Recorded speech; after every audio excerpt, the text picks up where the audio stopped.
asalaamaaleykum maa ngi tudd Soxna Thioub ñu gën ma ràññee si Mama Laye première vice-présidente comité local Cambérène chargé nekk responsable comité local Cambérène chargé relations extérieures ak communication si ndogu bi nag ñu ngi ko démarré année passée moo nekkoon première édition bi cible bi nekkoon Rebeuss mooy maison d'arrêt des hommes bi nekk Rebeuss deuxième édition bi moo nekk cette année-ci donc cible bi nekk Camp Pénal mooy maison d'arrêt des femmes bu nekk Liberté 6 ak Rebeuss en même temps ndogu bi nag daaw bi ñu koy démarré dañ daan def à chaque fois ndogu si quartier yi comme ni ko ñëpp di defee si mois de Ramadan yi cette fois-ci nag bi ñu koy doon def te santee suñu benn naataango ku ñuy wax Birama Niang ñu arrêté ko te ñun ñaar te ñoom ñoo doon defandoo ndogu yi à Cambérène donc nag bi ñu ko arrêté mu nekk à Rebeuss ñu ni woon nañ ko délocaliser indi ko à Rebeuss vu que moom nekkatul ak ñun donc loolu moo sabab ndogu bi mu jugee Cambérène ñëw ba Rebeuss bi ñu ko indee fii nag si première édition bi durant tout ce temps moom mi ngi woon Rebeuss fi lañ doon defee ndogu bi di ko passé ak moom yàlla dogal cette fois-ci nag ñu jëlee ko Rebeuss yóbbu ko pavillon spécial bu Dantec mais kon ko mënuñu déplacé waat ndogu bi def ko foofu parce que ñii soxla nañ ko ay détenus lañ soxla nañ ko quartier bi nekk aussi soxla nañ ko ñu jugé nécessaire def ko dolli taxawaay bi ni ñu dollee taxawaay bi mooy ñu gën ko yaatal parce que maison d'arrêt bu Camp Pénal mi ngi fi bu Liberté 6 ay soxna ñoo fa nekk ay góor vu que mënuñu defandoo ñëpp ñu ciblé foofu noonu soxna yi pour jàppale leen maison Camp Pénal nag foofu don rek lañ fay def Rebeuss tamit don lañ fay def ndogu bi en tant que tel muy xéewal yi nga xam ne dañ koy togg pour waa quartier bi la parce que booy xool si zone bi nekkee zone vulnérable la moo tax ñu indi ko si quartier bi don yi nag ñi ngi koy amal incha allah le mercredi ñu koy yóbbu Camp Pénal ak Rebeuss parce que administration pénitentiaire bi du liggéey les week-ends looloo tax ñu jàpp week-end bi def xéewal yi mercredi yi incha allah ñu fas yéene yóbbu don yi si ñaari sites yooyu noonu. Birama Niang nag sunu naataango la boo xam ne nii dañ nekkoon ak moom di liggéey mu nekkoon camaraderie Cambérène lépp loo xam ne Croix-Rouge mi ngi koy def da ko daan defandoo ak ñun yàlla teg nattu si kawam si période Covid bi mu nekk 2020 ba léegi nag mi ngi si justice bi justice da ko teg loxo si loo xam ne dañ ko accusé woon viol depuis boobu nag ñu ngi def lépp loo xam ne dafa war muy sunu taxawaay ci moom li si des justice moom moo ko war a gérer depuis boobu nag ñu ngi nekk en attente di déglu ñoom ñi nga xam ne ñoo yor ay dossiers am lan lañ siy wax wala boog lan lañ siy décider depuis si durant boobu muy 2019 ba nii ñuy wax ak yéen Birama Niang mi ngi si loxoy yoon kenn waxagu si benn audition rek la amagum par rapport ak procureur depuis boobu kenn woowaatu ko depuis boobu aussi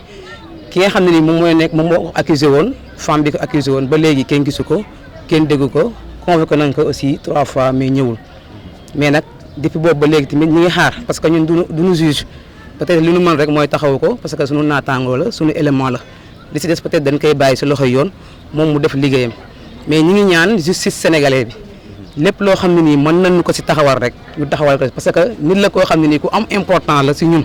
si taxawaayam si jëmmam si xam-xamam si lépp loo xam ne nii rek ay action la ko war da koy def Birama daan na ko defal population sénégalaise bi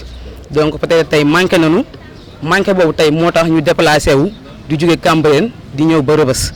moom nag moo sabab édition bi édition yii nag ku dégg deuxième édition nag xam ne loo xam ne am nañu yéene même ëllëg Birama bu génnee dellu si suñu biir ñu continuer ko ba muy dem di nekk ay édition donc nag appel bi nga xam ne nii moom la ñuy lancé si autorités yi mooy que ñu jàppale nu si suñu njoñ boobu ñu woox déglu ko li nga xam ne nii loolu la yoon décidé si moom ñu xam ne lii la yoon décidé si moom de ce fait ñun tamit ñu mën a noppaliku moom aussi mu mën a xam si lu mu nekk parce que def na 2 ans juin bi incha allah lay def 2 ans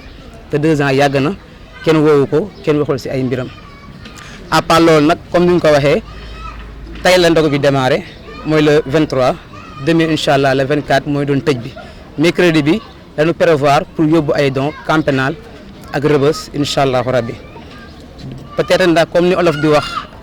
fecc lii su neexee ndey ji moo téye si mbagg yi am na ñu jàppale parce que comme ni ñu koy wax ku dégg deuxième édition ndogu nga dégg benn site première édition ñu ngi woon si ay 1 million et quelque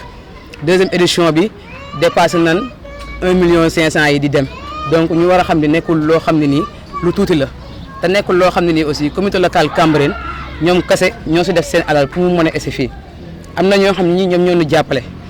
ki ñu njëkk a jàppale nag mooy chef de quartier bi mooy monsieur Diack parce que moom moo ñu yombalal accessibilité bi fii nii parce que booy xool dëkk ak dëkk la bi ñu ñëwee moom lépp loo xam ne taxawaale si quartier bi moom moo sensibiliser waa quartier bi wax ak waa quartier bi dalal nu bi ñu dalalee nag daaw la woon ba ren gisuñu si benn changement donc moom tamit ñu koy remercier si taxawaayam di remercier quartier Rebeuss bi yëpp parce que suñu limee dañuy juum mais lépp loo xam ne nii contentement la ak lépp loo xam ne nii gis nañ ko si seen taxawaay ñu ngi koy teg si loxo monsieur Diack parce que moom mooy chef de quartier bi mu jàllaleel na ko fépp. beneen bi mooy administration pénitentiaire bi parce que ñoom ñoo ñu yombalal pour que ñu mën a dem Rebeuss ak camp pénal def fa ay dons parce que ñoom ñoo ñu nangul suñu papier administratif ba nga xam ne nii dons yooyu mën nañ ko def donc ñoom tamit ñu ngi leen di remercier camp pénal ñu ngi remercier directrice bi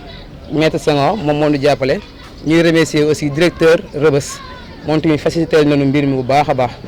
donc amuñu seen fay beneen bi mooy comme ni ma ko waxee sànq wàllu budget bi si wàllu budget bi tey jii nii population bi ñoo si jàpp parce que am na ñoo xam ne ñu ngi doon envoyé seen i 100 francs seen i 200 seen i 300 seen i 2000 par Wave wala Orange Money am na si ñi nga xam ne nag yàlla dogal na peut-être seen loxo jotul seen ginnaaw des fois nga gis koo xam ne moo la may soble wala moo la may denrée wala moo la may leneen donc loolu lépp participation population boobu yëpp. moo xam xaalis bi ak denrées alimentaires yi tey moo ñuy jàppale à chaque fois que budget bi nga xam ne moom la ñuy def mu mën a diminuer wu ba mën a def activité bu ñuy toll parce que bu dégg ndogu kii génne ay 400 kits daaw ren ngay prévoir ay 600 kits yoo xam ne da nga ko war a génne donc loolu budget la boo xam ne nii liggéey moo koy maye mais aussi ak jàppale waaw gars yi nag ñoom ñoo ñu jàppale beneen bi mooy ku dégg Croix-Rouge xam ne dafa am fu mu bootu. ku dégg Croix-Rouge xam ne dafa am fu mu bootu ñun comité local lan comité local boo dégg rek si département la bootu donc ñuy remercier aussi département de Dakar le président Astako teg ko si loxoom mu jaaleel na ko si direction bi le directeur Moustapha Mendy mu jaaleel na ko si képp koo xam ne élément Croix-Rouge la parce que ñun ñoo fi nekk suñu yeneen daantaangoo yi yeneen comité locaux yi ñëw nañ pour jàpp si activités yi donc remerciement boobu yëpp ñu ngi koy teg si loxo département de Dakar pour ñu jàllaleel nu ko yeneen comité locaux yi en l'occurrence nag di remercier comité local Cambérène képp kuy membre ci comité local Cambérène parce que gis nañ à fond kenn ku nekk dayoo bi nga jox mbir mi ak solo bi def ci sa temps def ci sa xaalis depuis booy xool 1 mois ngi nii gars yi kenn toogul ku nekk yaa ngi bàyyi ses propres besoins pour que ñu mën a taxawal lu ni mel parce que daaw première édition la woon ren 2e édition te ku ni 2e édition rek yokkute ngay ñaan. asalaamaaleykum wa rahmatulah taala wa barakaatu maa ngi tudd Moustapha Mendy en ma qualité de directeur de la jeunesse des opérations de secours et du volontariat du comité départemental de Dakar ma teew fi nag ci turu président Astako le président du comité départemental de Dakar ainsi que tout le bureau di jël benn aspect rek ci li nga xam ne moom mooy la devise de la jeunesse mooy fu ñuy waxee le malheur de chacun est le mien mon bonheur partagé avec mes frères et que tey li ñu fi dajale mooy le comité local fort de Cambérène mooy organisé bii mooy 2e édition un ndogu pour tous à l'endroit des prisonniers yi nekk ci les maisons d'arrêt donc ren muy 2e édition bi alhamdulilah rabbi alamin ils ont mobilisé beaucoup de moyens ressources matérielles financières et ressources humaines daaw def nañ ko ren ñu ngi nii di ko defaat à l'honneur d'un ami d'un frère d'un secouriste d'un camarade qui se nomme Birama Niang mi nga xam ne mu ngi ci détention depuis 2 ans sur des faits non encore élucidés ñu ngi bàyyi nag yoon def liggéeyam ndax ci période pandémie ba muy commencé la woon la Croix-Rouge comme ni nga ko xamee est toujours au sauvet de la population ndogal am na ci nag neexul kenn waaye nag la justice a son temps mais nous déplorons aussi la lenteur de la justice sénégalaise ci côté boobu noonu ndax koo xam ne da ngay nekk ci liggéey ndogal fekk la ci donc ce dossier dañ ko war a teel a lijjanti ñu ngi def nag suñu kéem kattan pour que le dossier soit accéléré mais nous à notre niveau lu ñu mën moom mooy sensibiliser ñaax encore une fois la partie civile bi nga xam ne ñoom ñoo accusé boobu ba léegi gisuñu leen te ñun xam nañ ne la charge de la preuve incombe au débiteur comme ni ko code des obligations civiles et commerciales waxee néanmoins ñun am nañ suñu avocat ñu ngi déglu mais une partie civile qui est convoquée à plusieurs reprises et qui n'est pas présente loolu aussi dafa am lu mel ni anguille sous roche donc encore une fois toute la Croix-Rouge compatit toute la Croix-Rouge est au chevet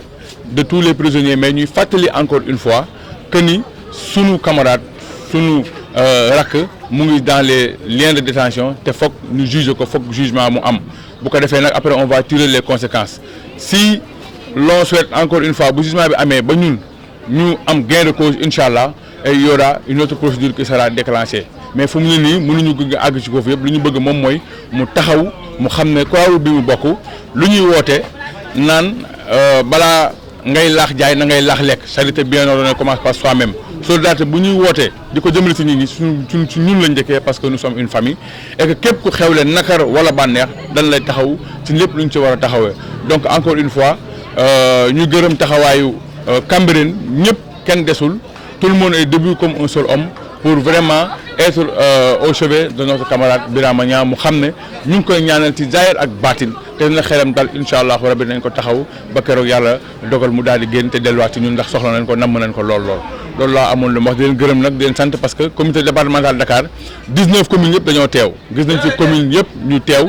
soutenir la camaraderie Cambérène ak le comité local de Cambérène mi nga xam ne moom moo chapeauté lépp donc du ma fi nekk di lim ay tour faut que ñëpp xam ne le président Astako le président du comité départemental Dakar loolu moo ko tax a jóg soutenir la Croix-Rouge et il veut une Croix-Rouge qui est forte qui est unique et indivisible donc loolu laa amoon lu mu wax asalaamaaleykum wa rahmatullah